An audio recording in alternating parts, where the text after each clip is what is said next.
السلام علیکم ورحمۃ اللہ وبرکاتہ۔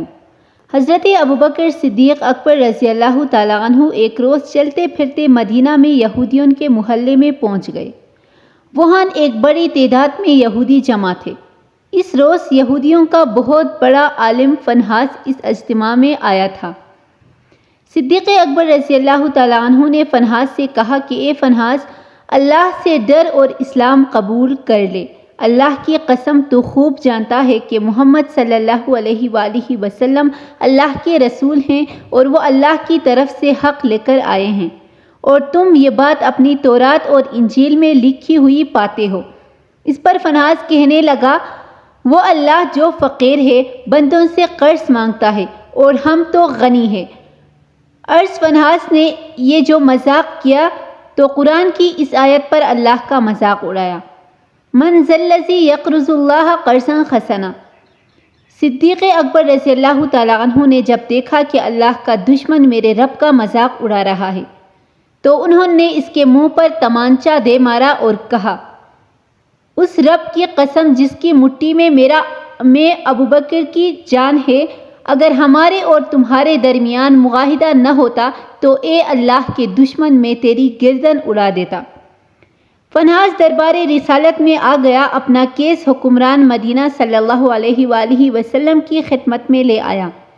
کہنے لگا، اے محمد صلی اللہ علیہ وآلہ وسلم، دیکھیے آپ کے ساتھی نے میرے ساتھ اور اس طرح ظلم کیا ہے۔ اللہ کے رسول صلی اللہ علیہ وآلہ وسلم نے صدیق اکبر رضی اللہ تعالیٰ عنہ سے پوچھا، آپ نے کس وجہ سے اس کو تھپڑ مارا؟ تو صدیق اکبر رضی اللہ تعالیٰ عنہ نے عرض کی کہ اے اللہ کے رسول صلی اللہ علیہ وآلہ وسلم، اللہ کے اس دشمن نے بڑا بھاری کلمہ بولا۔ اس نے کہا اللہ فقیر ہے اور ہم لوگ غنی ہیں۔ اس نے یہ کہا اور مجھے اپنے اللہ کے لیے غصہ آ گیا، چنانچہ میں نے اس کا منہ پیٹ ڈالا۔ یہ سنتے ہی فنحاس نے انکار کر دیا اور کہا، میں نے ایسی کوئی بات نہیں کی۔